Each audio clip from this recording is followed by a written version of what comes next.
Stay right there. What are you waiting for? Kill him! Kill them both! No, wait a minute. Is it money you're after? I'll give you as much as you want. May the saints forgive you, because I won't.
Nervous.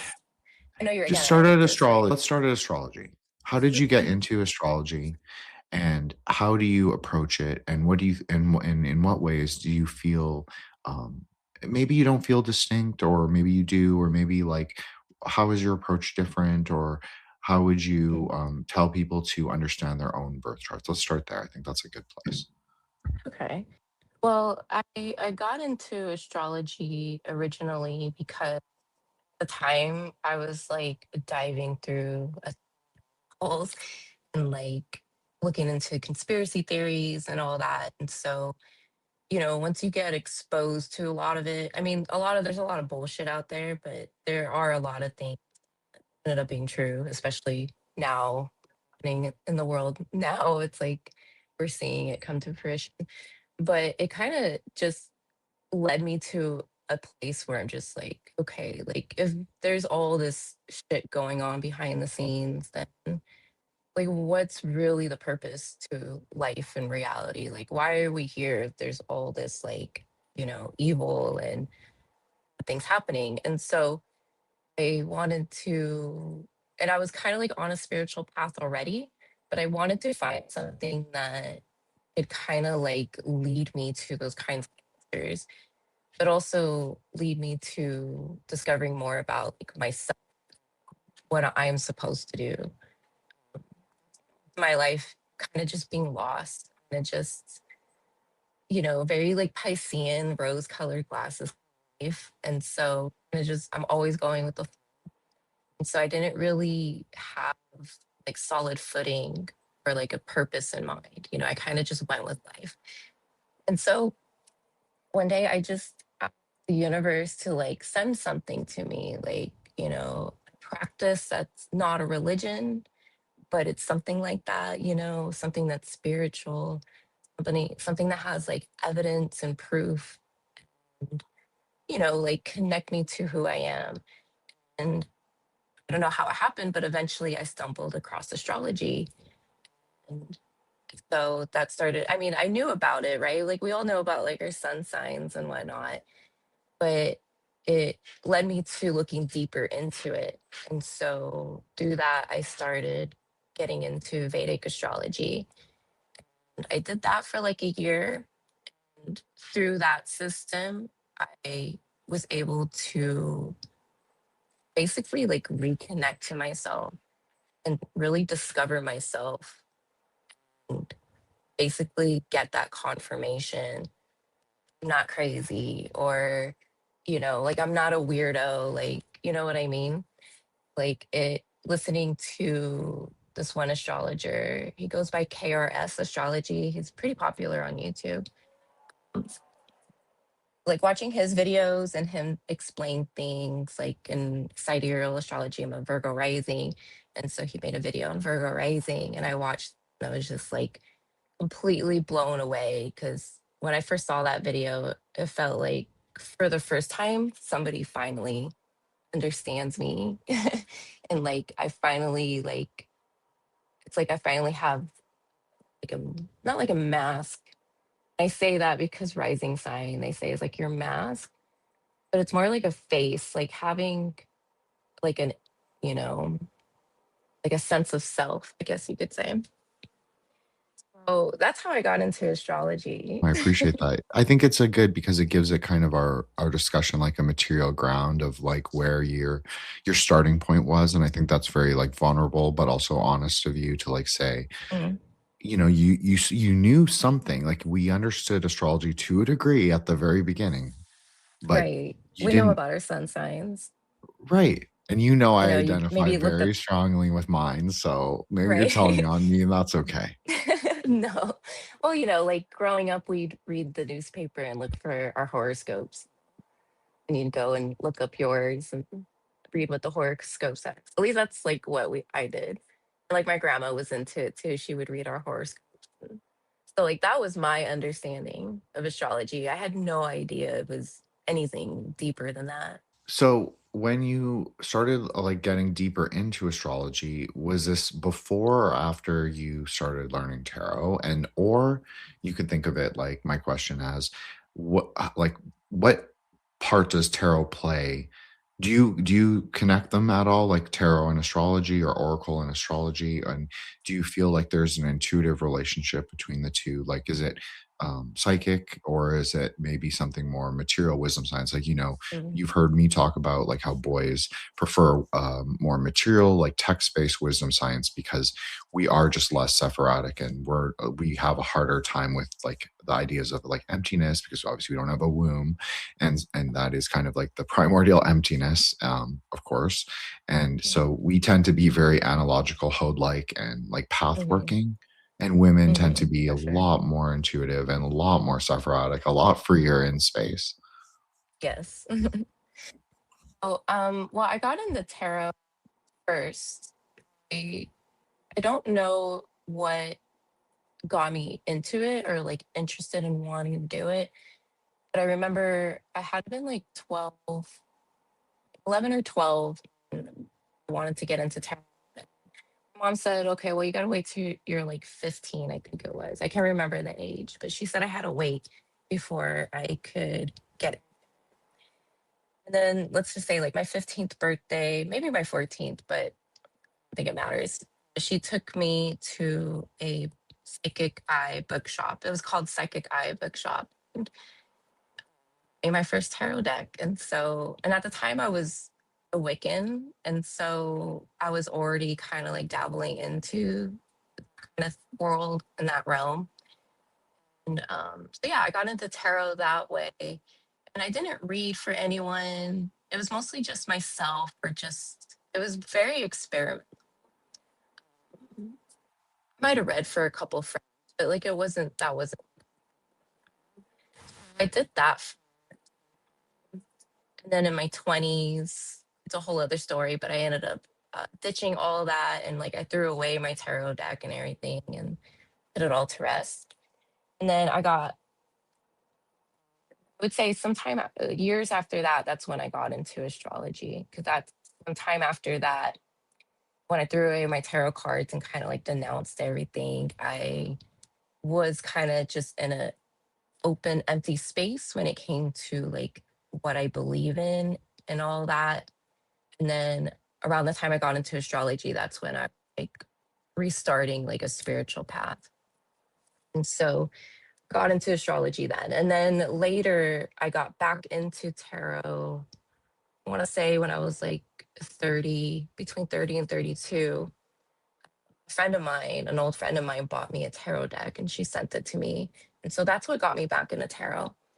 And then I did that for a little bit and that's what led me to going deeper into tarot and astrology to where, I was finding out about Kabbalah and how Kabbalah and tarot, they go together. And that really interested me because I was always interested in Kabbalah, but it was hard for me to get into because I think like the language, especially like Hebrew is like really hard to understand at first. And then like I'd watch like old videos and they'll be like, oh yeah, girls can't do Kabbalah, or, they'll be like, that's what they used to think anyways. But it kind of turned me off anyways because it felt like not welcoming for some reason.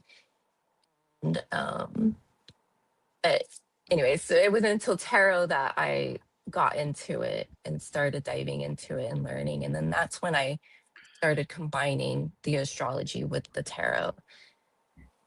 And I would say my system with that, like how I assign the astrology to the tarot, does model after like the Golden Dawn, but I don't like follow system or anything. But I do agree with like their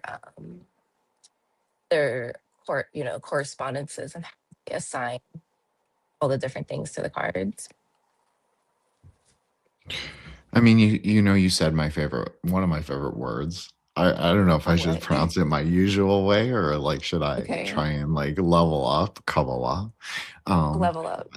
I'll level up Kabbalah for our discussion. Solar will listen to this and be like, "Why don't you ever say it with me?" I'm Oh. like, okay. Anyways, because I always call it Kabbalah, right? Everybody who listens to the show or the Right. spaces knows that. I just do it because I think it kind of takes the. I try and do it to be honest. I thought it was really clever and like very skillful to sort of like it's a chaos magic technique, right? That's what it is really. I'll tell myself. It's a chaos magic technique to sort of repackage older wisdom knowledge into sort of something that isn't so fixed necessarily in the past. So this was like obviously before I got really into like David Hyam Smith and some of the more deeper post and Lurianic and post Lurianic ideas. Mhm. But I have to say, Cassandra, you are like one of the most diligent at least learners I've ever met in terms of like you will watch like rabbis on YouTube, you will suggest videos, you will like listen to people who are not magical Kabbalists that are much more like based in like that Hebrew embodied practice, which is magical. I'm not Right. obviously I know that it is Right. as It well. is. It Yeah. is, but it's Has its very own level. practical. Right. It's very Exactly. practical It's in a very way. practical.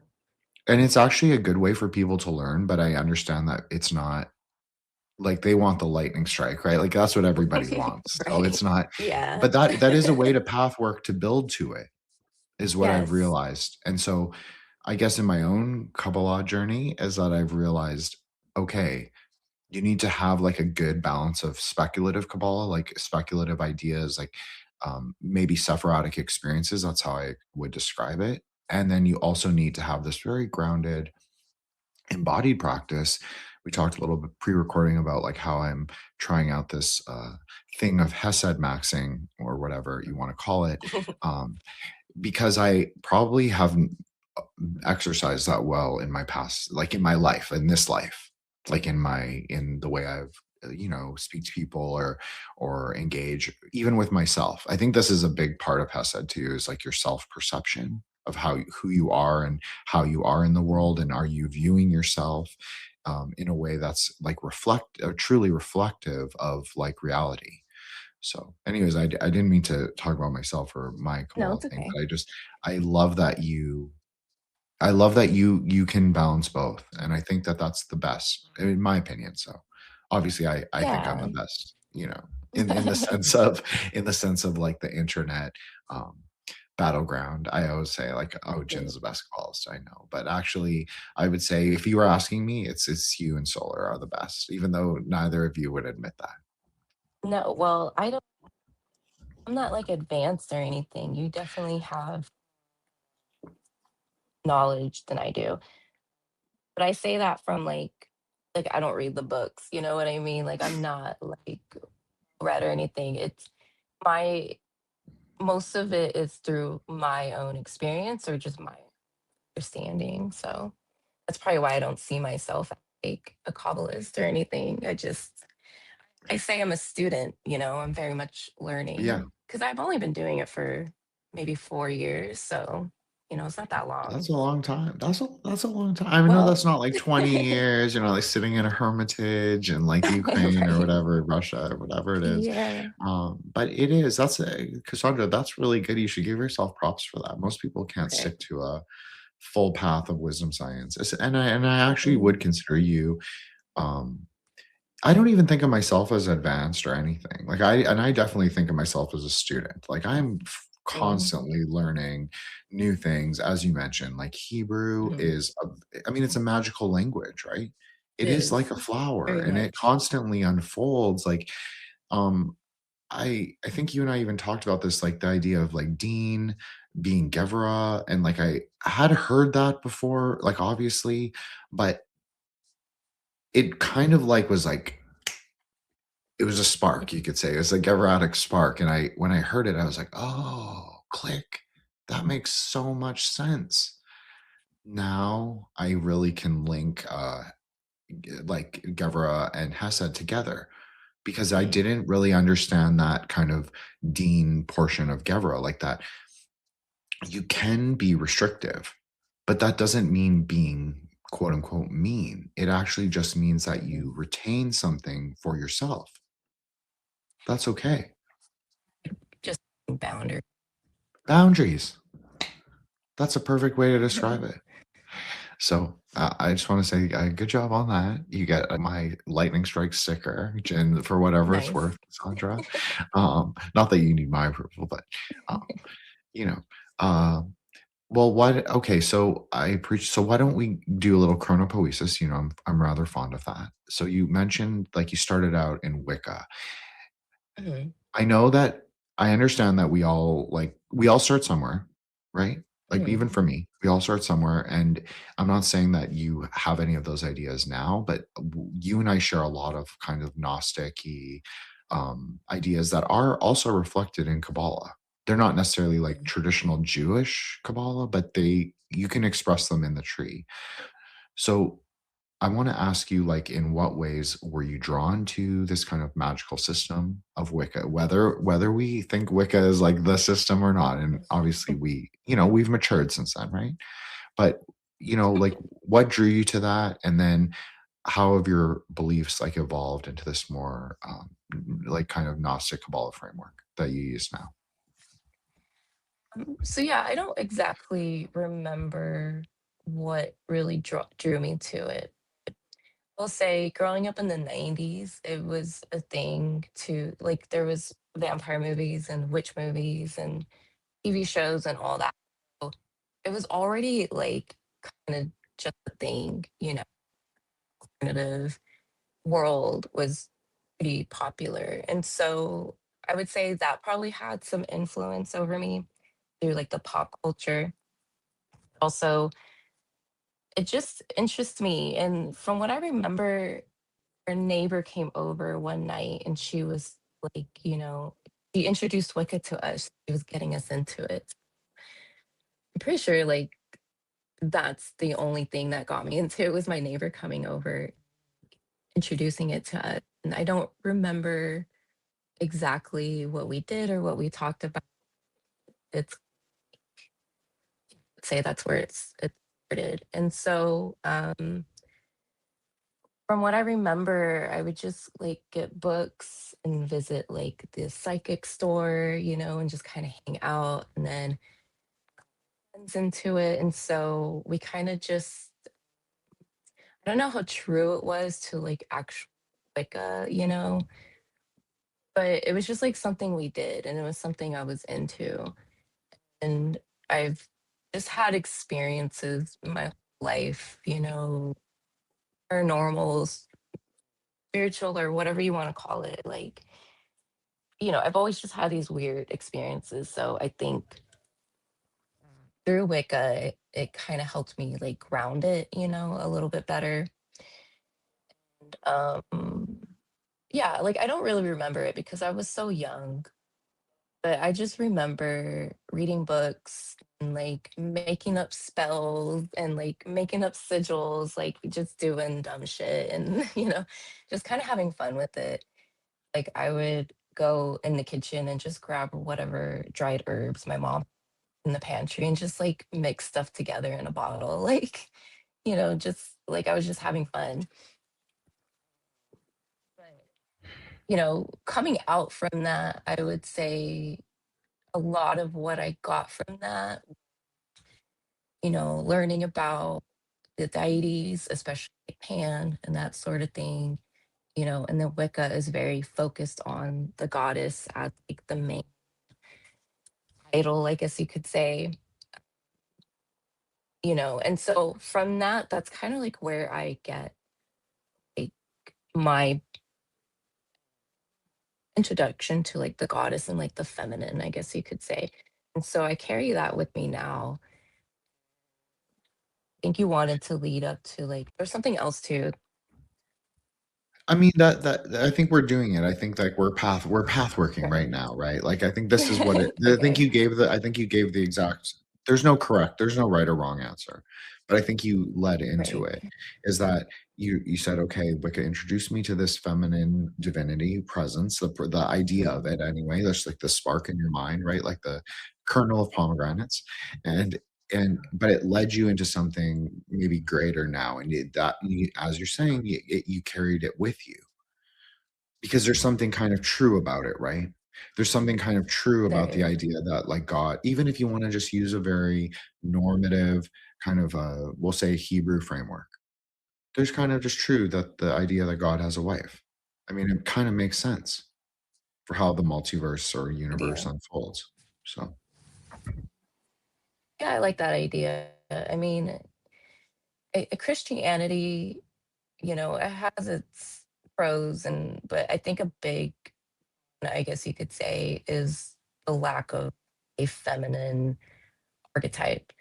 I mean, I guess like in Catholicism, like they have Mother Mary, but it's not like a supernal mother, like there's a supernal or like a, you know what I mean? Although those aren't God itself, like the Godhead, but you know, I feel like that doesn't really exist, in Christianity. Like they kind of they take that out in a way. And so I think it's an important figure. And even like really early in my spiritual journey, because I got into it around 2012. And like at the time, there's this whole movement. People were like saying, wake up. And the spiritual community was just like, oh, the divine feminine's coming back. And like, the goddess is coming and like all this. And so, like, I could see that. I feel like there are more people who identify with feminine archetype more now.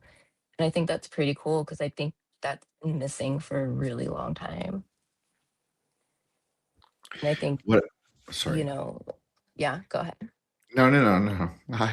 I'm sorry. I didn't. No, go I should let ahead. you. Well, well, No, it's I mean, okay. you said a lot of interesting things, Cassandra. Obviously, that's why we're friends.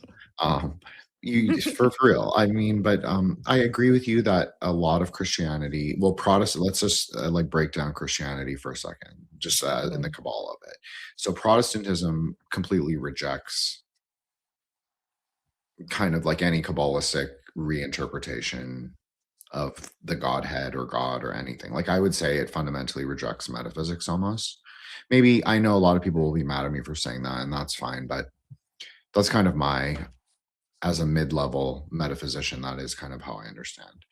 um Catholicism tends to fold everything in, so like you were saying, like I know a lot of like more Golden Dawn Kabbalists, they're very like fixated on the idea of like Bina as the mother, supernal mother. So then obviously there Mhm. are certain forms of Mary, like Mary of the Seven Sorrows, with that where her heart is exposed, and she's you see like the daggers, the silver daggers all piercing it.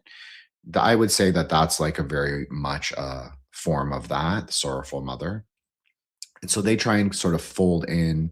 Obviously, you know that I call it the Aeon of the daughter. So they try and fold in the daughter, sort of axial age Aeon, into the mother by making her both a mother and a virgin, which is of course complicated and Mhm. I mean it's metaphysical. I Yeah. understand what they're doing. I don't I personally like the Yeah. 5 more than the 3 for me. Chaotic.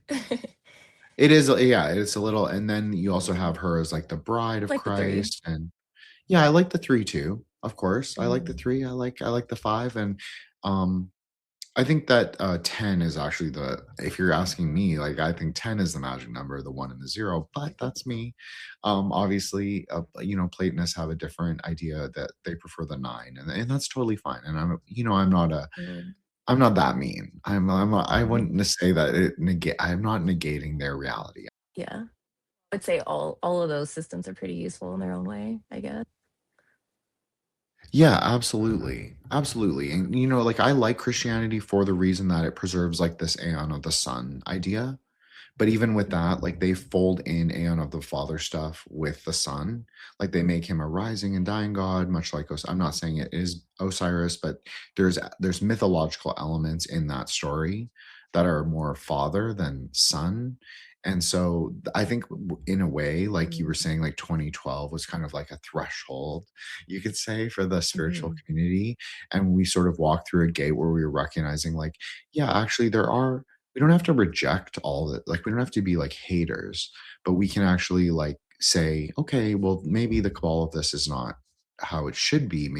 mhm, Maybe we should like re-embrace this, like at least partly the divine feminine, this idea of like that they exist, or that she exists, or that Sophia, if we're using a more Gnostic framework, that mhm. she is like the greater numinousness. And um, as you know, I love to say, like, just watch Sailor Moon. It's all there because it is. Yeah.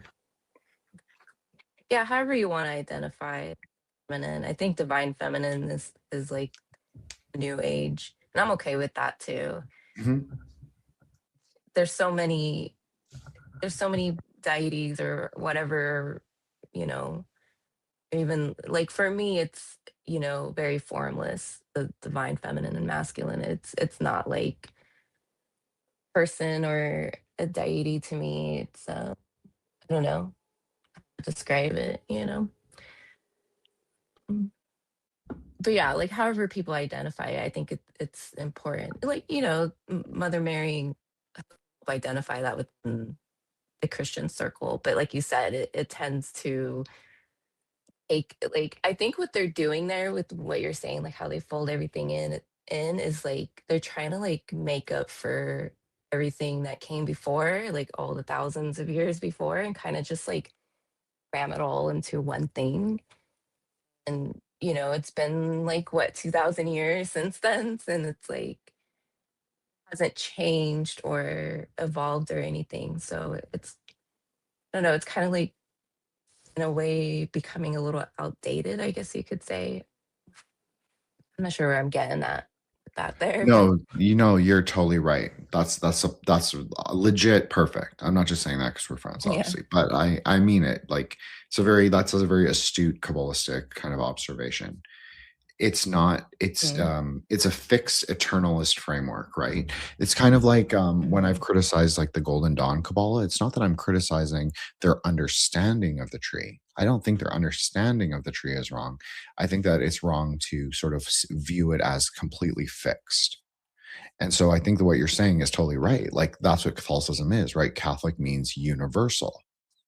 So they're folding all of mm, these mythologies, all of the, if you want to call it like aeons, they're folding all of these kind mhm, of archetypes into the figures that they venerate or worship slash whatever.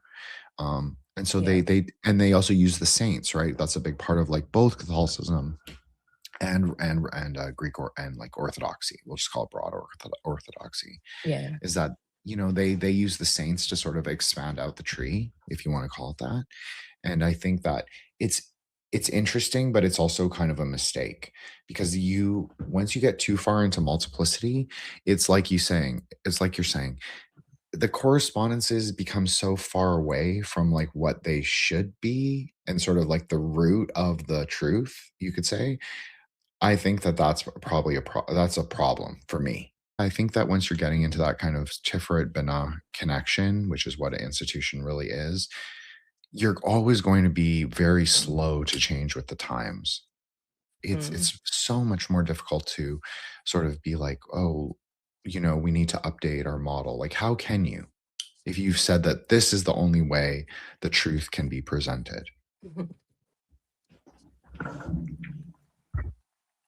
actually lost you there for a bit at the beginning, so I didn't hear what, but Oh, I yeah, I apologize. agree Maybe it with what was I because heard. I was like That's I was okay. probably shifting in my chair a little and too far away from the mic. But I was saying I said that I agree with you that you're very astute at Kabbalah. If I didn't say that, I want to make sure I capture that on recording. That they fold in too much, and it's the institution is so slow to change. I think that's my main point is they can't really. They folded in too much. They've gone too far away from the truth. The correspondences don't match anymore. It's become very decoherent. It's funny because I used to watch teenager. It used to come on TV. This was before Cartoon Network. So it was a different dubbing than what Cartoon Network had. And I remember it came on after the show Hawaii Five O. So I don't know, I thought that was always so interesting. Um, but so yeah, like I used to watch Sailor Moon growing up. And then at the time, I actually was not like a huge fan of Chibiusa. I used to think she was super annoying, and She I is a little. identified more. Yeah, she is.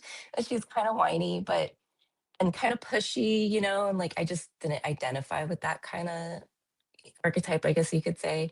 Precocious. That's the polite way to Right. say it. And I actually really loved Sailor Jupiter back then. Like she was my girl. Same. Um, you Twins. right? Nice. And yeah.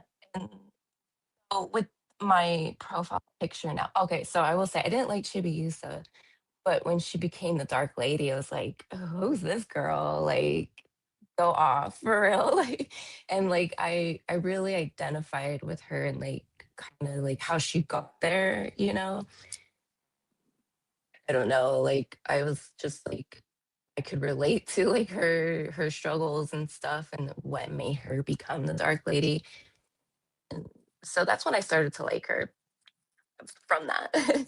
And my profile picture now, I, I went through an event and I've talked about it before, like on Twitter.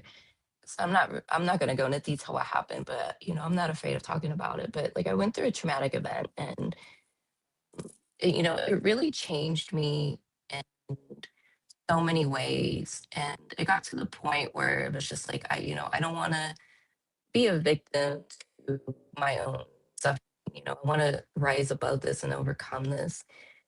And I was just like, okay, well, I gotta do like my villain era or something. And it was kind of like trending. It was like a year or two ago. And I originally had a photo. It was a girl from the Love Witch. So that was my original photo. And then I was just like, we need to like tone it down a bit. I don't know, like that doesn't really vibe with what I'm going for. And I just decided to pick Dark Lady. I was just like, yeah, sure, like that. That actually seems more on par, I guess. And also like the colors and everything. And then like the picture I have is like a drawing, so it's not like official or anything. I just like her expression and everything, and kind of just went with that. And I was just I've had it for like a year or so, and I was just like, let me kind of like tap more into that. You even mentioned it the other day in spaces. You recognize that sometimes I LARP as to be used to a dark lady, and I'm like, hell yeah! Like I'm glad someone picked up on that because I think it's fun to do that a little bit.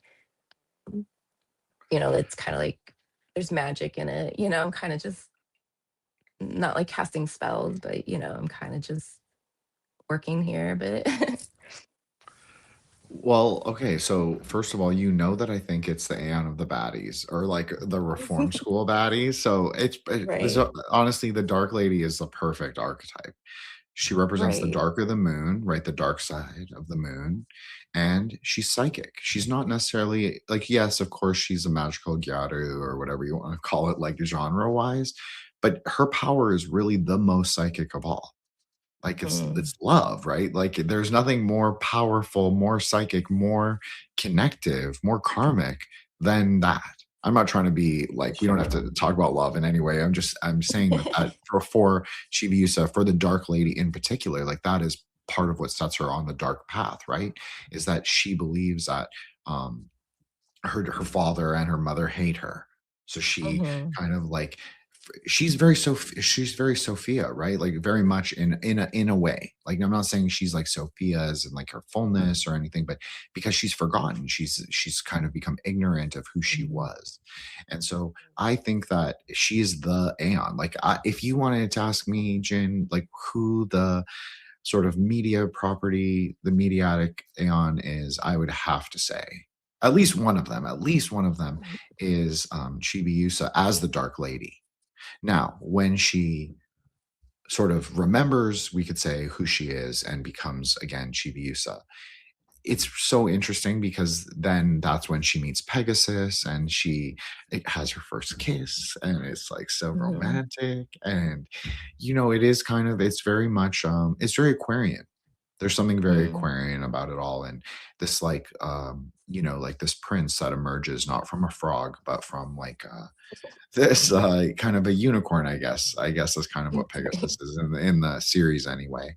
And so I think it's just really sweet, and I think it also is about. I think she's directly talking about like walking through the threshold as the bride, but not the bride as Serena, the bride as Chibiusa. Like she's not the bride yet, but her story is unfolding as we speak. So we are walking through the threshold very directly into a new Aeon or a new time. But I know you said other media properties like influence you in your Wicca phase, and maybe to go back to that for a quick second, you talked about hanging out at like the Botanic. I know you didn't call it the Botanica, but like the psychic or the spiritual supply store. This is also part of sort of my foundational story. I've never talked about this really Mhm. because it's a liminal space, right? It's a very liminal space. It's a Interesting. great place for a magician. Yeah. That's wonderful. And there's always a vibe, especially if you go to like a real like psychic bookstore or any place like that. Like it is like walking in to, I mean, a liminal space, but like just it's like another world almost. Like what's the word? Isekai. Alternative dimension. I don't know. I'm Okay. just throwing things out there. Just like a, not like a tunnel, but just like a connection, like I A don't know what to node, call it. Yeah, basically. Yeah, a exactly. Hode-like node, Yeah, for one of sure. many. And then we're all pre-internet. That's how we all connected, right? When we all had our like 90s kids, like Nokia phones. We would, right? We'd go hang out at the psychic supply store or the psychic, the bookstore. And I would always play with the pendulums. I don't know about you, Cassandra, but I was like really obsessed with like those. I never could really make it work, and I never truly believed it. But Mm, I was like, there's something to this. I was like, I can see it. I can sort of see it like a crystal pointer on a mhm, chain, on a gold chain, and But like as I said, only some boys are super psychic, and maybe I am, but I was mhm. never that tapped in. So I had to Right. go reach I for the think so. bookshelf eventually. Yeah, I think so. Well, they say everyone is psychic, but it is a matter of like tapping in. I think when they mean that, everyone has an intuition, but we don't always listen to it or we don't always. And then some of us are just more tuned in and use those as a gift, I guess you could say. I don't know, like it's been around for me. It's been like my whole life, so it's second nature. Like something I came into. It's just like I was literally like born into it. Well, I've called you the most psychic person in our little circle of misfits many times on lives. I hope you're not mad at me for it, but I do consider No. you the most psychic person that I like, that I know, that I'm like in like that we're in dialogue together, and I can feel it, Cassandra. It's like Mm. just the pink vibe is like so strong, and it's not just the PFP. It really isn't. It's Right. it's That's like the cool. I've always said that I can see not always, but sometimes, like a lot of Cabals talk about, like being able to see like the Aeonic colors, or not just the Aeonic Mhm. colors, but the pink and the turquoise or the slime green, depending on what density of the multi, we don't have to get into it, but like what Right. level, if you're at Ossia, it's going to be more slime green. If you're at a higher level, it's going to be turquoise. Anyways, but I've always been able to see those, not always. I've since 2020, I've been able to see those colors, particularly with music and words. Certain Mm, words, not every word has those colors, but there are words that yeah. I now associate with colors, and in my mind, sometimes when I think of the word, I immediately think of the color, or that I see the color before I even think of the word sometimes. Mhm. Really cool. I like that. I like the way you work with colors and talk. It's cool because it's not something that I wouldn't say it's not something I work with, but it's not like of my thing. You know what I mean? So it's cool to hear that and recognize that, and especially through Kabbalah. The tree, especially through like it's interesting because when I talk Kabbalah, I like to separate from like the tarot. I like to call it Kabbalah, and then Kabbalah as like, separate from the tarot. But through Kabbalah, you have and assigning the cards to the tree, you have all the different worlds, and like each world, the trees are different colors, like in the like the Yetzirah and mm, the one lower, escaping me. Like they have like gold or like rays, so there's like a mix of colors happening or whatever. So yeah, I just think it's cool to not only hear your perspective, but be more like I'm coming into that a lot more now, the colors.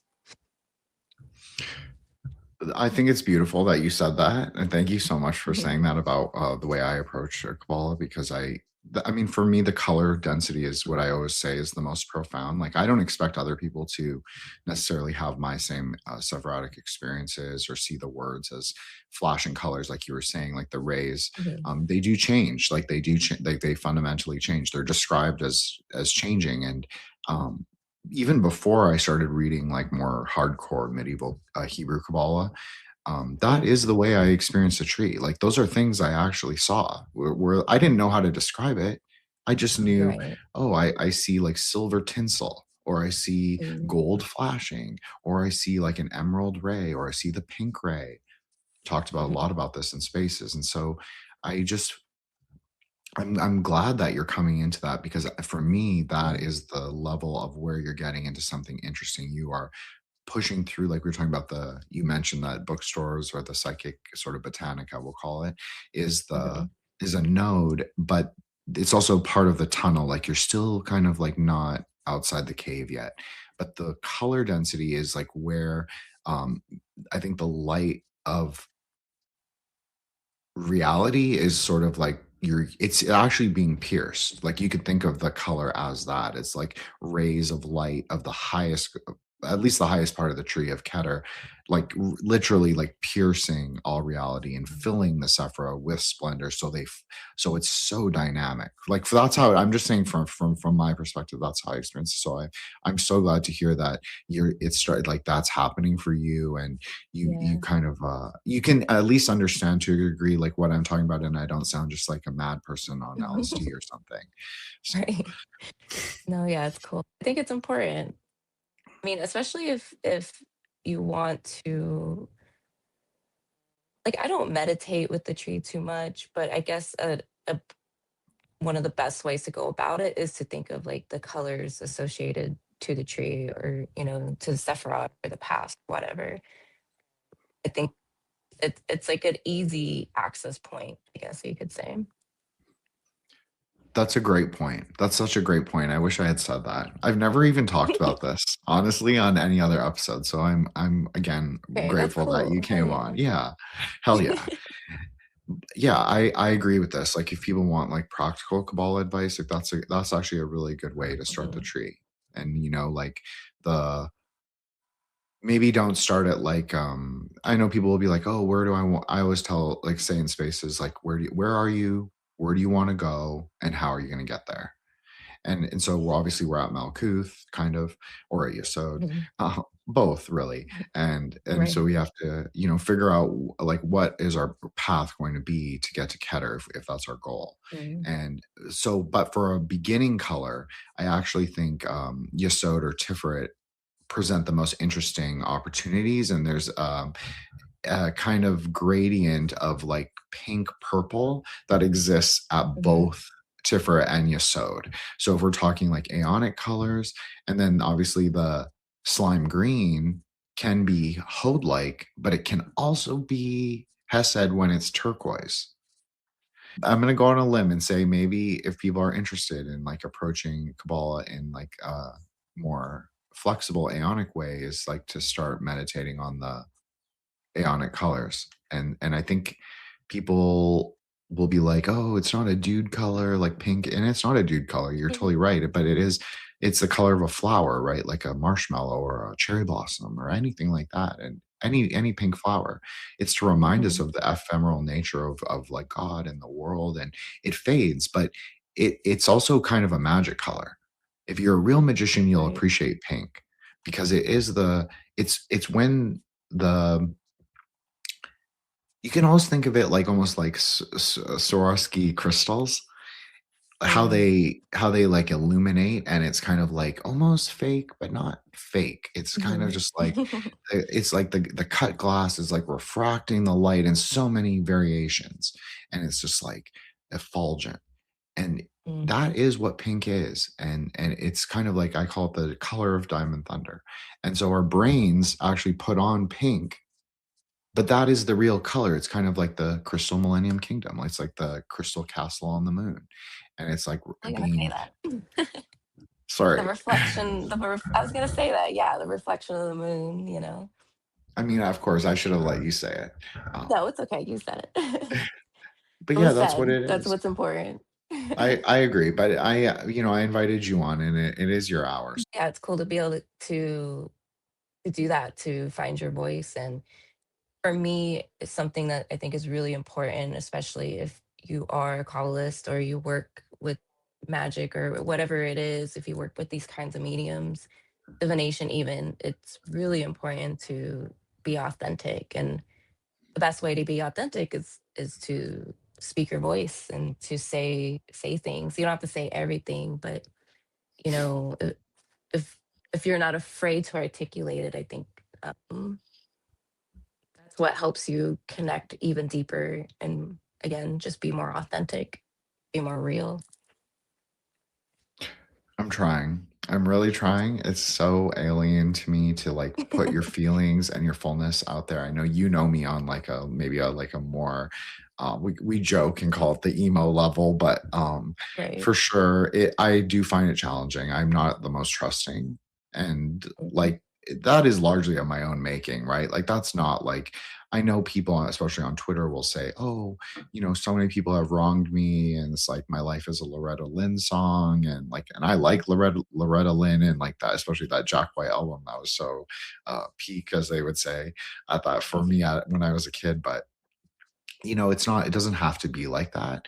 It's like it's Mhm. so much about. That's why I like Hesed so much and Sailor Jupiter, is because Mhm. she even she isn't like how she appears. Like she actually is much Yes. deeper than her like tomboy, brash, sort of brazen. Like I've identified with I'm not Mhm. tomboy, obviously, but like the idea of being like kind of like brazen, brash, like put yourself out there, like go get it, like grab the soccer, whatever. To grab the soccer ball, I was going to use that metaphor, but I can't remember what sport she actually plays, but it doesn't matter. The Yeah. point is I identify with that energy, that impulse to go and to get that bag or whatever it is. But then, I think also people forget that those people, they actually there's more to them than that. That is just like the outer part of them. And for me, that's how I was as a kid, like very brash, very brazen, very monkey. And then as a adult, as we said, is like you retreat a little because of circumstances or because of choice or Mhm. because of many, many things, external and internal factors. But actually, I've come to appreciate like those kind of contours in my life because I realize now that like every great Kabbalist, every single one, like my favorite Rabbi Cordovero, the Ramak, um, which just means the saint, obviously. Of course, I identify myself with the greatest Kabbalist of all time, but I don't really. I just that's just a joke. But he spent a lot of time in retreat. All the Buddhist Mm, thinkers that I like Longchenpa is one of my favorites, and he spent a long time in retreat. Jumi Pom Rinpoche, he spent like decades and decades in retreat. I'm not saying he was totally alone. He had like a servant and like, different, like there are yeah, different configurations. Like you had your kids, like the different configurations of being yeah, alone. It's not necessarily like, oh, you're all alone in like the no. forest with no one, but it changes the dynamic Yeah. of how you talk to people and how you speak to yourself. Yeah, and I think the part of having that aloneness too, you're removing external factors and influences do not interfere with whatever it is you're doing. I think it's like just quieting the mind, basically. Like when you do that, that you could perceive more. When you have a lot of noise around you and other influences around you, then not as yeah. Like I was a hermit, but like I just didn't go out. You know what I mean? I still kind of don't. I was constantly surrounded by my family at all times. So yeah, and I'll Well, say too, like yeah, there was a time sorry, like I wouldn't Cassandra. listen No. to. Okay, no, there was a time I didn't listen to music. Like I didn't know anything about like the rap scene or anything, and I wouldn't watch movies. So like yeah, I think it's I think it's important for everyone to kind of go through something like that a little bit at least. Some people go crazy, but I think it's important to have that quiet space. And like you're saying, all these people that went through that, and sometimes I feel like that's the only way to get those kinds of insights and answers. Yeah. 100% agree. I apologize for interrupting you. I That's was okay. laughing though because you were bringing up music, and my last what? Mhm. It's not the last question, but one thing I wanted to end on was something that I'm not really that familiar with, but I know that you love. I was going to ask you about Tinashe specifically, but I thought Mhm. we could talk about like music as like a kind of a hermeneutic, a kind of like entry point gateway, because I don't listen to very much. Like I'll listen to music, but Right. well, actually, that's not true. The people who are listening to this who receive any voicemails from me are gonna be like, "That's not true." But I also like to curate a soundtrack. Like, I'm very millennial, as you know, I'm very Right. millennial, and so I like to have, like, kind of like a depending on mood and, like, setting Mhm. tone, I like to set a soundtrack to, like, any backing voice, message that I send, so but, That's um cool. but I really don't listen to that much music. I know this is crazy. I don't watch YouTube content unless like I'm directly connected to you. Like I watch like you or Mm, Eros or um any of the boys from the lodge. I'll obviously like Solar and Joshua. If they go on something, I'll definitely watch it. I'll watch people who I know. That's pretty right. much where like my dean begins and ends, right? Like I don't Mhm. really listen to too much if I'm not especially connected to that person. Right. But I love that you kind of even in our again our misfit circle, you kind of introduce this we'll call it sounds of flavor, the sounds of the islands.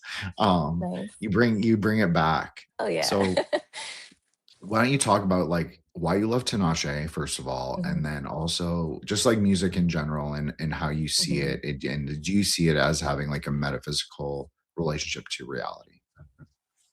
Yeah, for sure. On the last part, I think I mean that's a whole conversation on music to me is kind of like that. A it's a way to connect you.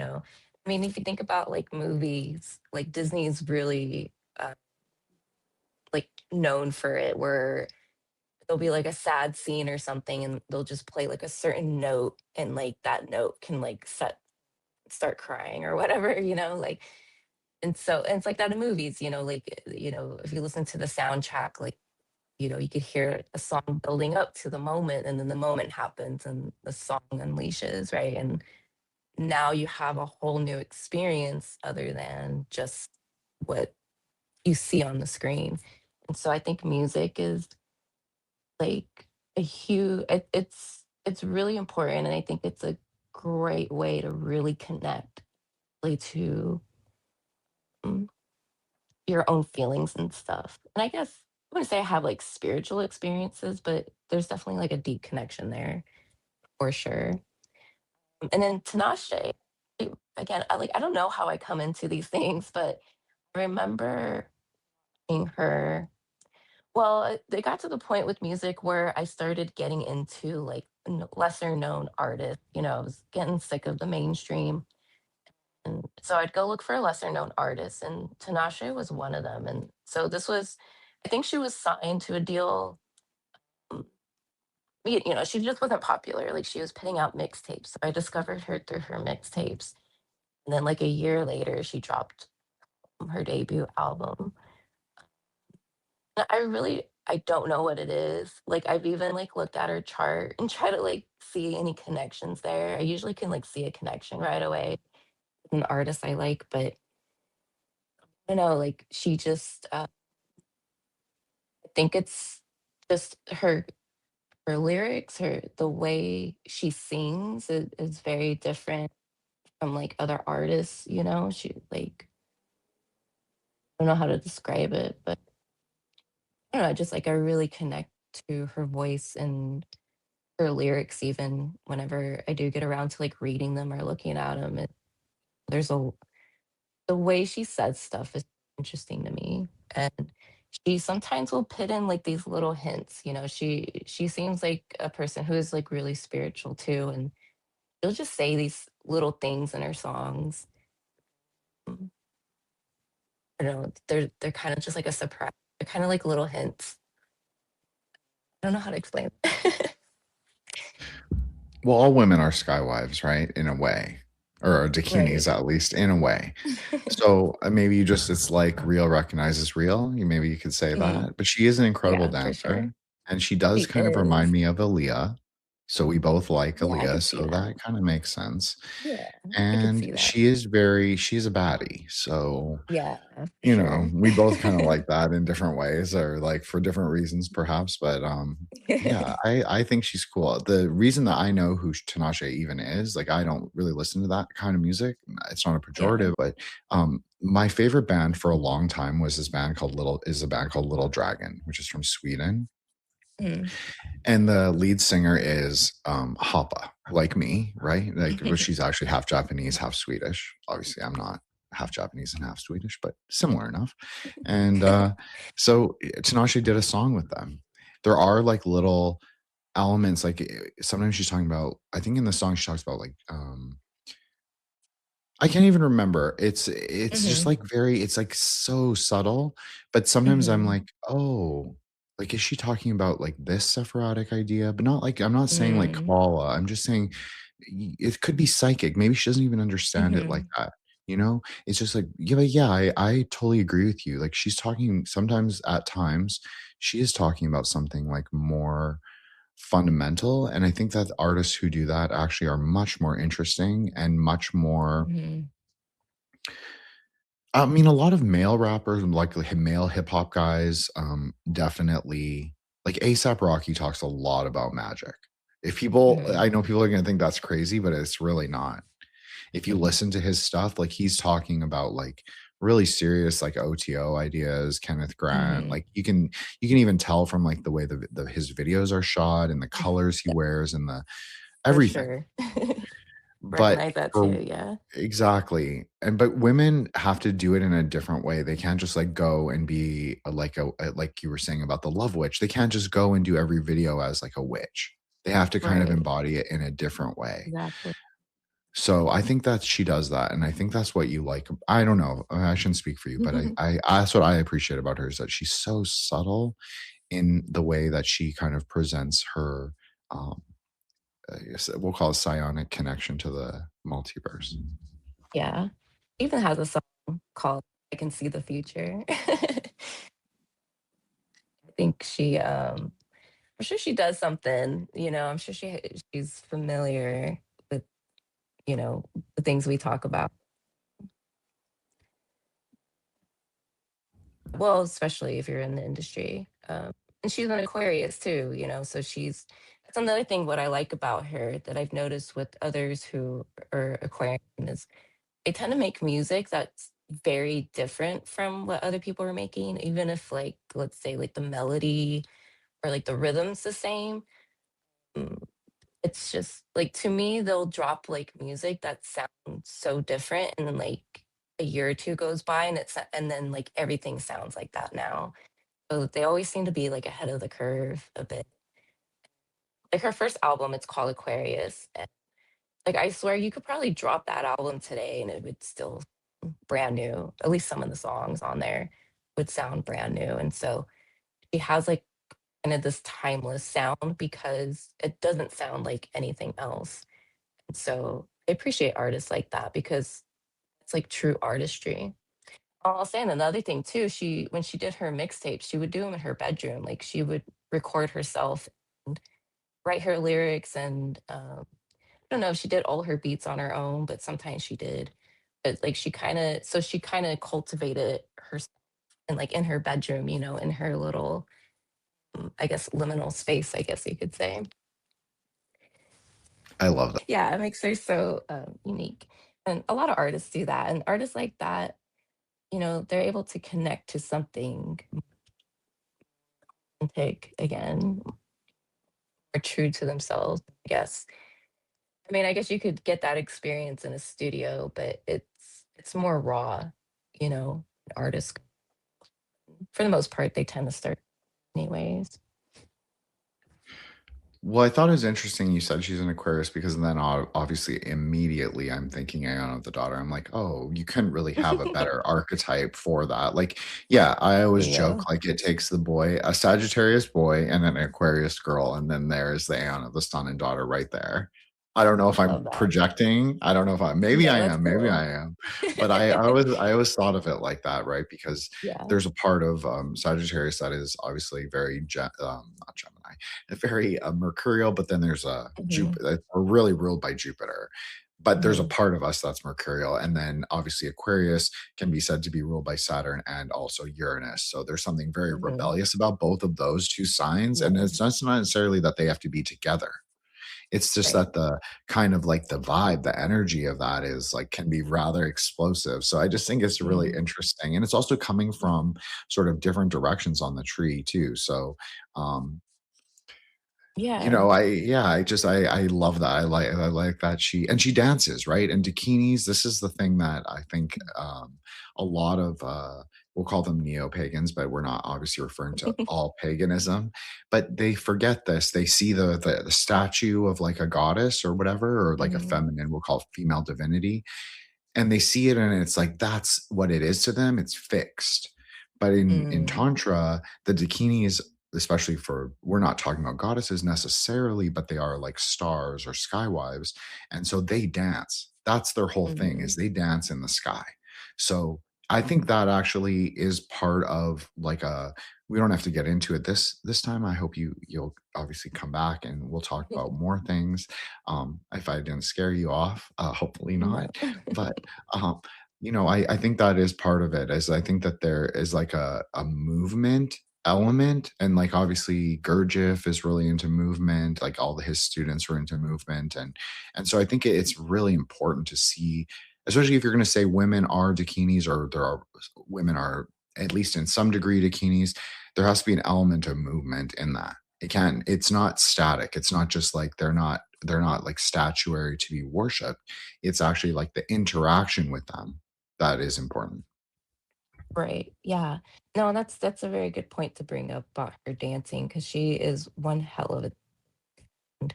You watch her videos, she's kind of weird too. Like she's not afraid to do things that I guess weird, but I don't want to say like weird. Just things that are different, things that most people wouldn't do, I guess. But yeah, like if you just watch her videos, she can be very I guess you can call it like interpretive dance, I guess. I don't know what they would call it. Like there's a video in particular I'm thinking about where the song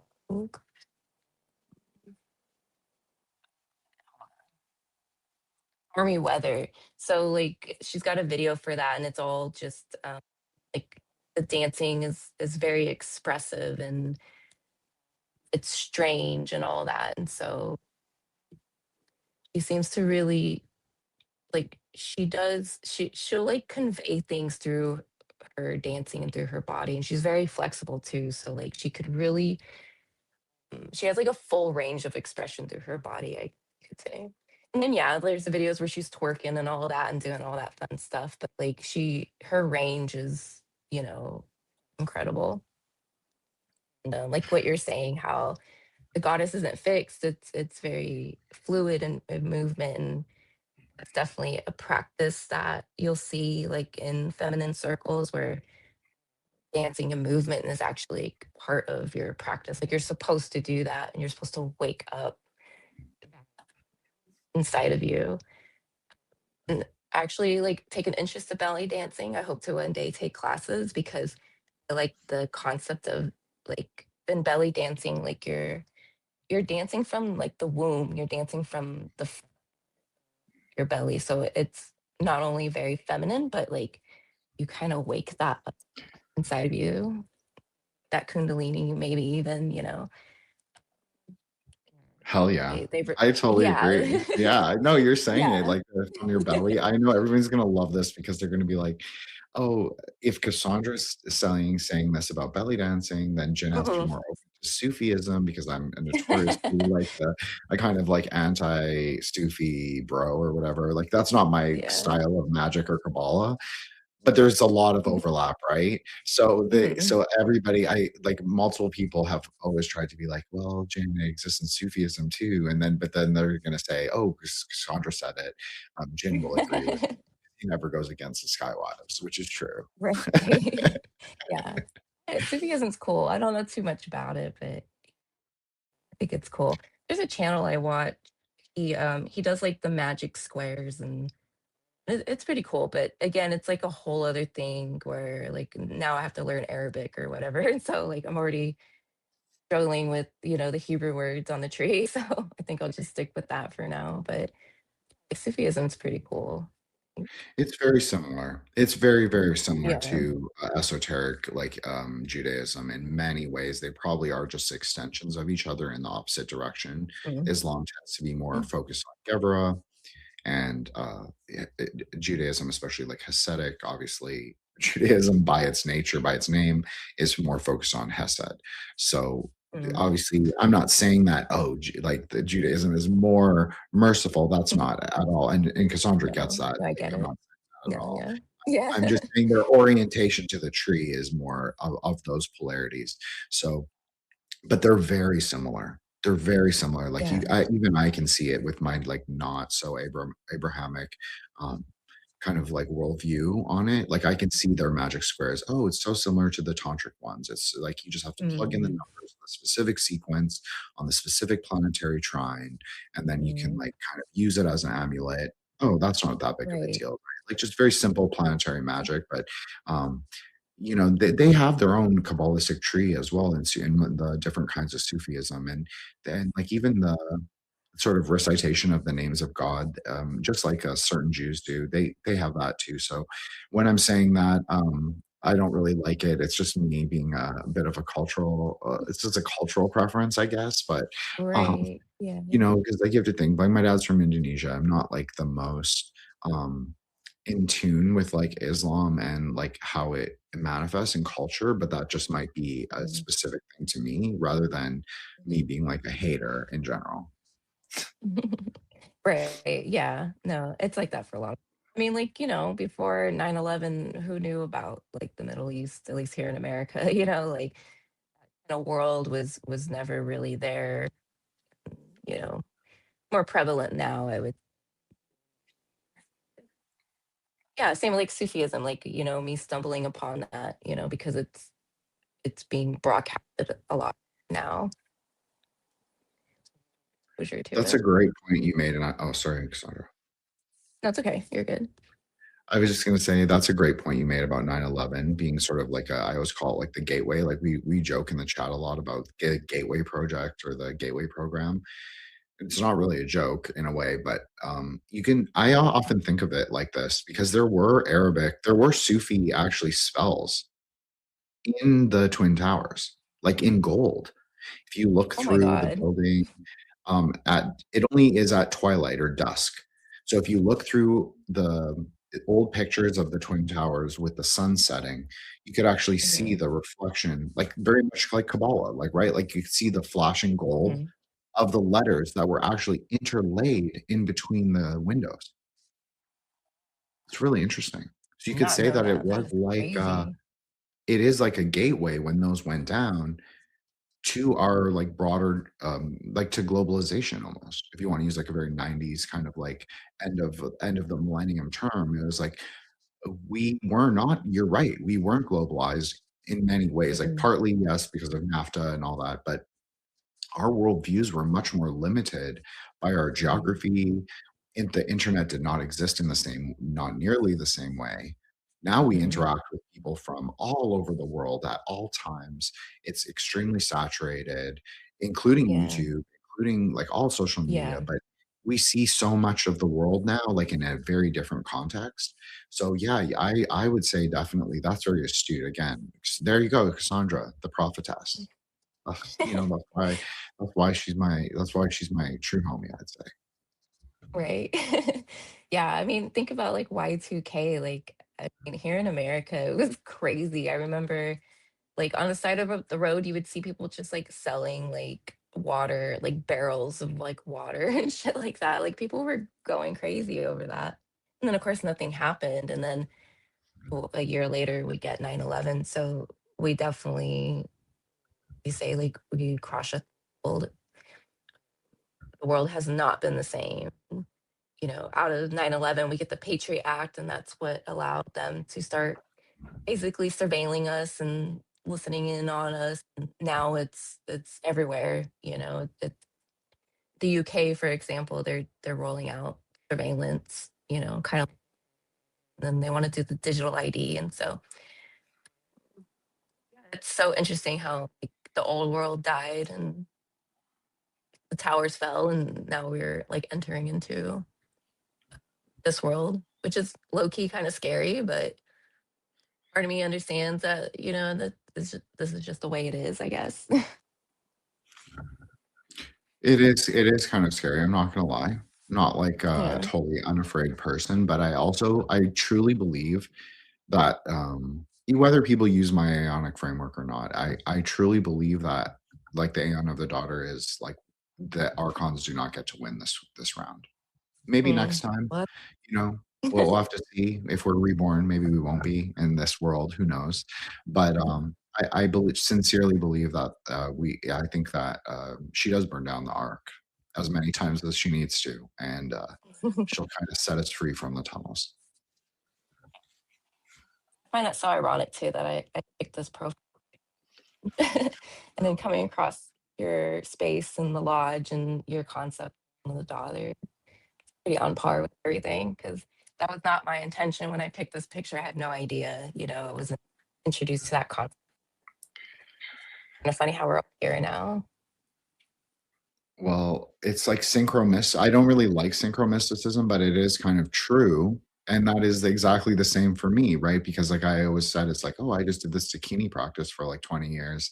And I didn't really Mhm. have any concept of Aeon that are like, what the fuck is that? And Yeah, then it just came to you. yeah, and it really it really just, well, you know the kind of the real story. Like I've talked to you about Right. it, like how it was more of a dialogical. It wasn't a dream. I was awake, but I was like, it was in deep meditation, but like tantric meditation. Mhm. So, but like, yeah, I like it was like a dialogue, like how all tantra is, and so, but it wasn't like, yo, you need to go do this or say this on the internet. Like it wasn't like that at all.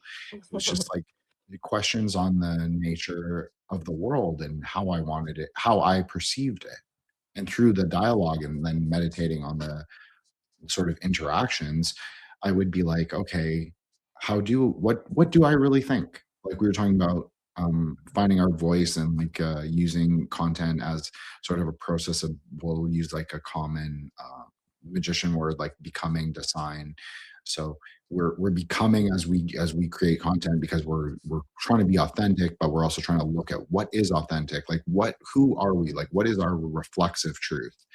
And so that's what I try and use those experiences as. It's not like some kind of prophetic thing, but it is, but as you're saying, it is almost undeniable that I am not the only one who has like experienced that, either the Aeonic colors, Aeonic ideas, or feels like a profound connection to whatever you want to call is happening in the greater cosmos. So I don't know. Maybe we're all just like we were. If you want my real opinion, Cassandra, and I'll just like lay it out, and people can take it or leave it. But I think that we were all meant to meet together, sincerely, Mhm. and I think that like however whatever that means, like all everything is ephemeral in some ways, as you noted the other day. But I do believe like our karmic connections have like brought us together in a maybe more profound and fundamental way in the new world. So that's just what I think, For but sure. I don't know. No, I totally agree.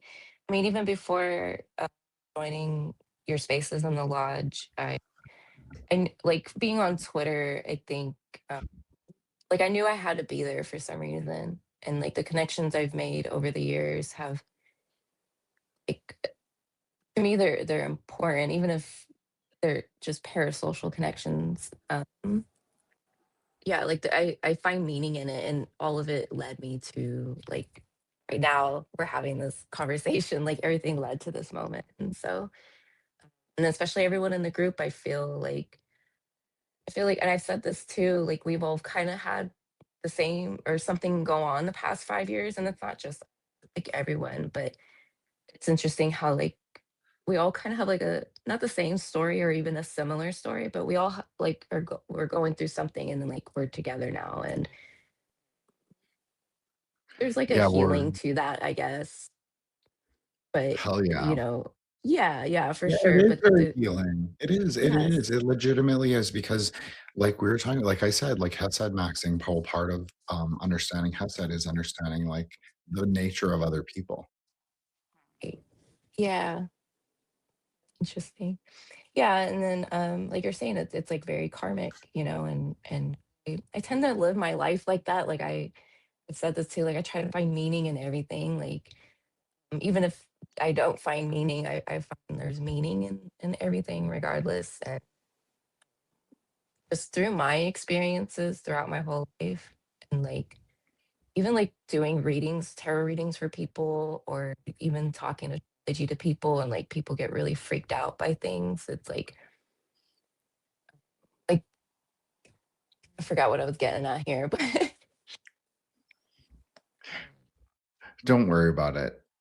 yeah, I You're was talking getting about somewhere. I tarot forgot. readings, but like how you give them Oh, readings, and like you recognize maybe in that sort of relationship of, I'm not trying to speak for you, but maybe in that mhm, relationship you kind of recognize that there is like a greater cosmic plan, or maybe not even a plan is the wrong sort of framing, but it's like right. there is something that is, Yes, as you said, meaningful. Maybe you want to call that karma. meaningful. I would call it karma. And Yeah, that is the links between each other. That's yeah, really for fundamentally sure. what karma is. It's not about like the Sure. individuated karma. It's literally about our connections with each other. For sure. Exactly. Is exactly what I was getting at. Like there's all reason for it. And, even through like my tarot readings, I hope that not only do I hope that I confirm things for people, like I'm not trying to like because a lot of times I do a reading and I feel like I'm just talking nonsense, and it's not until I get the feedback then it's like, okay, actually I'm saying something. I hope that more or less am like confirming things in people, or like kind of like waking up people in a way to what they already know and feel. Like tarot is great and all, but like you shouldn't rely on it for sure. I do appreciate all my clients that do come back. reoccurring or, returning clients and sort of thing. But, I think it's important that we all find our own way. And I just hope that like through people getting readings from me or even just meeting me or hearing, like me break down their chart, I hope that creates something in them and like leads them closer to their own path, I guess, and like what they're meant to do, or at least closer to themselves. I That's really love that. important for us. Thank you. That's I really think that's really beautiful. important. Yeah. I think that's important too, especially because, like, in 2012, I jumped on that spiritual train, and a big part of it was like, wake up. Like, that was like the words people used. And like, that's probably where the whole going woke thing came from. And, I think it is important. And I think that's what happened is that, like, we are like waking up. We've kind of been under a spell, especially if you live like in a Western state where there's a lot of propaganda, there's a lot of pop culture, there's a lot of influence. It's easy to lose yourself and lose your identity. And so, it, part of, I mentioned earlier, astrology helped wake me up to me. Mm, I just hope, yeah, I just feel like that's what everyone's kind of doing in this world at this time, in this Aeon, I guess you could say. It's like, I love that. waking up from the sleep, waking up out of Kali Yuga or whatever, like just coming back to ourselves. That's an incredible way to put it. I totally agree. I mean, that's what my show is called Threshold Saints, obviously. So the Yeah. whole idea is like you have people on the show, and it's they then can carry that spark. Like, maybe I can change. Maybe I am not like the Mhm. fixed, self, or who I thought I was actually not. Maybe I can become a saint, but I'm not necessarily meaning it in the Judeo-Christian sense, but it may be in like a broader dharmic or karmic sense. So, no, you said it perfectly. Thank you so much, Yeah. Cassandra. I Yeah, I no I problem. really love that you came on. I know. Um, Yeah. we had to break a couple klipas, but I think that you was really successful. And Thank you. I know that you don't like this part, but I want you to plug your YouTube and your Etsy Okay. store, because it is important, as you said, for people to like have those material wisdom sciences to get to know themselves or rediscover themselves. And you are a great person. You're so gentle and and you just have like I don't know, for me, that's the kind of person that I like. If I was going to tell an anecdote actually, but I don't know. I might, it might be too emotional, but I don't know if I Okay. want to do that. But one time I was like, I was having a really like crazy, I mean, I'm a little wild still, so I'm not going to lie, but I'm really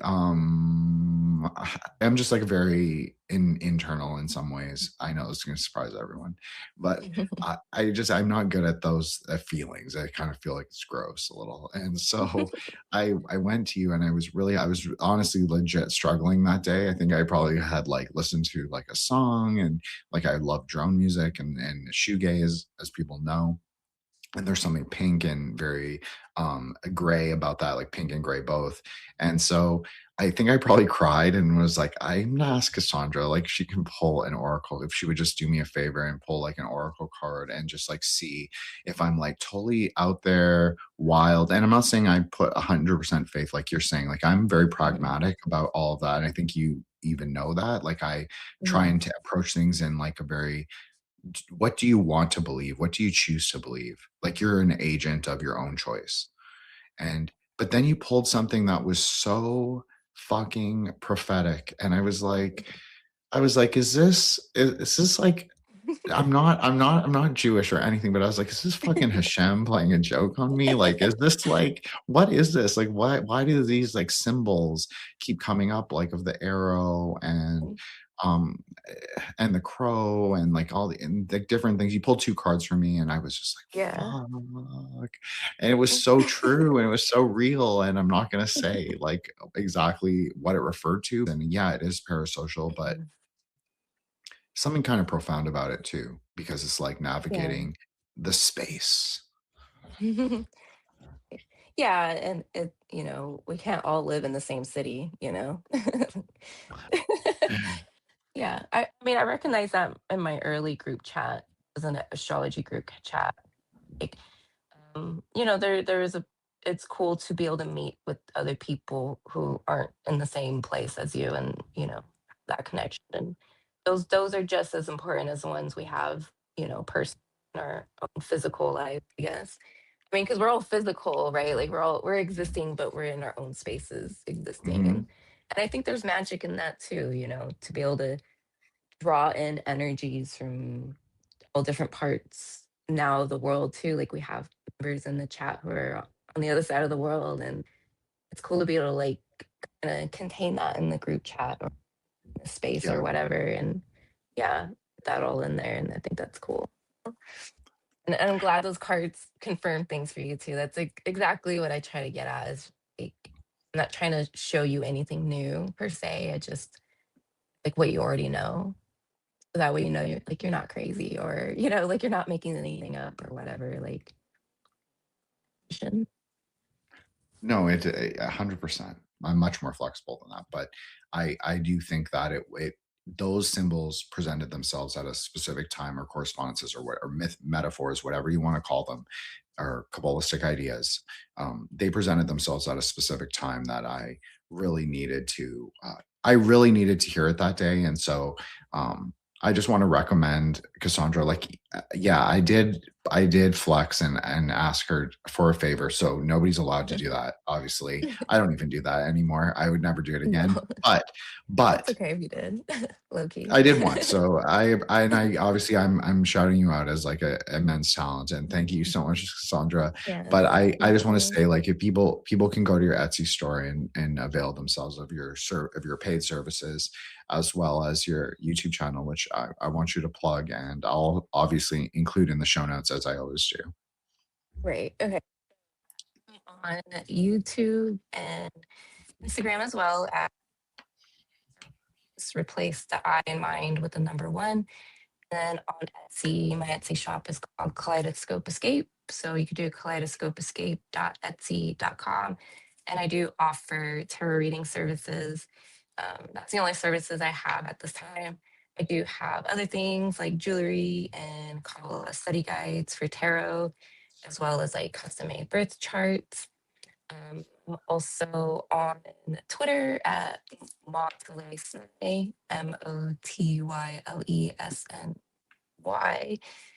And yeah, so that's where you can find me. My YouTube channel, I've got tarot readings up there. Also got like personal little experiences that I talk about on there. And that's where you can find me.